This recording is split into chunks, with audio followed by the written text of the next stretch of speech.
Yes sir. हाय, मैं हूँ Amit from 95 FM tadka. Basically I am a radio jockey, not basically I am a theatre artist and theatre lover.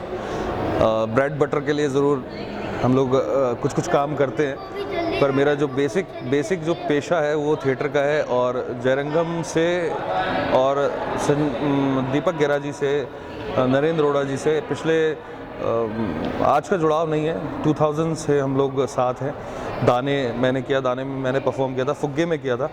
उसके बाद जब से जयरंगम शुरू हुआ है, बीच में थोड़ा गैप आ गया था, बट 3M डॉट बैंड ने जब से जयरंगम शुरू किया है, इट्स लाइक भारंगम हुआ, काला घोड़ा हुआ, ये बड़े बड़े फेस्टिवल्स हैं इंडिया के, जो थिएटर फेस्टिवल्स हैं जिनके नाम पे लोग जाना चाहते हैं। हर थिएटर ग्रुप चाहता है कि वहाँ परफॉर्मेंस हो। जयरंगम ने सेम पहचान बनाई है और मैं खुशकिस्मत हूँ कि मैं जयरंगम से जुड़ा। मुझे काफ़ी सारे मौके मिले यहाँ पर लोगों से इंटरेक्ट करने के, इतने बड़े बड़े एक्टर्स से इंटरेक्ट किया।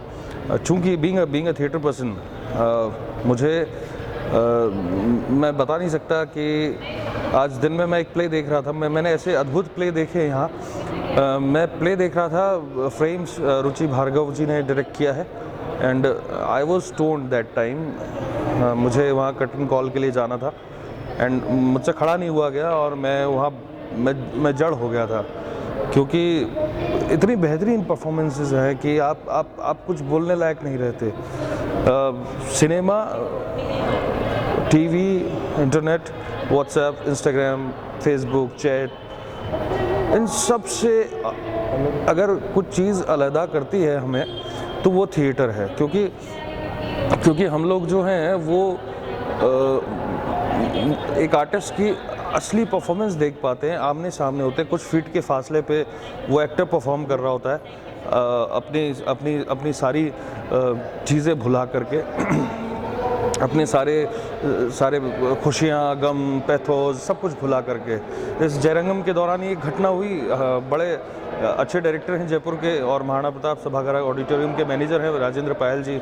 कल उनकी बेटी एक्सपायर हो गई, भगवान उनकी आत्मा को शांति दे। बट उनको उसकी बीमारी की खबर 2 दिन पहले लग चुकी थी, 2-3 दिन पहले, लेकिन लास्ट मोमेंट तक उनका प्ले क्योंकि जयरंगम में था, तो उन्होंने एक बात बोली मुझे कि शो मस्ट गो ऑन, और उन्होंने प्ले किया। जबकि वो खुद वहाँ नहीं थे, वो खुद दिल्ली थे, टीम उनकी यहाँ थी और वो लोग परफॉर्म कर रहे थे उसी ज़ील के साथ। सो हमें थिएटर क्या सिखाता है? थिएटर ज़िंदगी को आसान बनाना सिखाता है, ज़िंदगी को सरल करना सिखाता है। आपके जो कॉम्प्लेक्सेस होते हैं लाइफ के, उन्हें वो ईज़ी कर देता है। तो जयरंगम हमारी लाइफ को इजी करने का एक बहुत बड़ा ज़रिया है। नोटबंदी के बावजूद, इतनी बड़ी क्राइसिस के बावजूद, देश अभी बहुत अजीब सी स्टेट में है, we are facing tough time all country, और उसके बावजूद जयपुर ने जो प्यार दिया है उसके लिए मैं शुक्रिया अदा करूँगा, आप सब लोगों का शुक्रिया अदा करूँगा। और चाहूँगा कि जयरंगम 6th इससे भी ज़बरदस्त तरीके से हो। इस बार 35 नाटक थे, अगली बार 70 हो, यह मेरी तहे दिल से ख्वाहिश है। Thank you so much. कोई ऐसे नाटक जो आप चाहते हैं कि मिसल हो? मैं चाहता हूं कि हर नाटक जो हुए हैं सारे के सारे बार बार हों। मकरंद सर वापस आएँ, राकेश बेदी, अवतार गिल, और भी बड़े बड़े आर्टिस्ट, ये सब लोग वापस आएँ, यहाँ परफॉर्म करें। मैं कभी चाहता ही नहीं कि 35 से कम प्ले हों, 35 से ज़्यादा ही हों। तो ये प्ले सारे रिपीट हो तो भी मैं देखूँगा और हर कोई देखेगा। सारे प्ले बढ़िया थे। आज का प्ले बड़ा कमाल का था, माँ इन ट्रांजिट, माँ को खोजने की एक ख्वाहिश। खैर मैं ज़्यादा बात नहीं करूँगा अदरवाइज़, क्योंकि मैं अभी प्ले देख के निकला हूँ, तो मैं शायद रो पड़ूँ। तो लेकिन मुझे सारे प्ले अच्छे लगे। मैं झांटना बहुत मुश्किल है कि कौन सा प्ले बहुत अच्छा था या कौन सा प्ले एवरेज था। कोई चांसेस, कोई गुंजाइश ही नहीं है। अगले साल आप कोई एक्टर के साथ कि वो आए? मैं चाहूँगा कि जितने बड़े एक्टर्स हैं जो पृथ्वी थिएटर में प्लेस करते हैं, काला घोड़ा में करते हैं, NSD के लोग हैं, जितने ज़बरदस्त कलाकार हैं, वो सब के सब आए, क्योंकि थिएटर एक ऐसी चीज़ है जिसमें कोई भी बड़ा छोटा नहीं होता, कोई सीनियर जूनियर नहीं होता।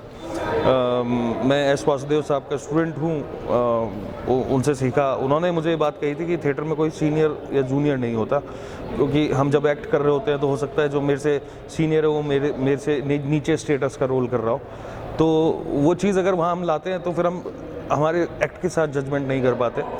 तो मैं चाहूँगा कि सारे एक्टर्स परफॉर्म करें। इंडिया में जितने बेहतरीन एक्टर्स हैं, other language also, like Kerala में, तमिल में, उस साइड में साउथ में जितना थिएटर हो रहा है, या गुजरात में जो थिएटर हो रहा है, वो भी यहाँ आए और यहाँ की जो कम्युनिटीज़ हैं वो सब भी जुड़े, वो सब भी वो सारे नाटक देखें, प्रादेशिक भाषा के नाटक भी हों।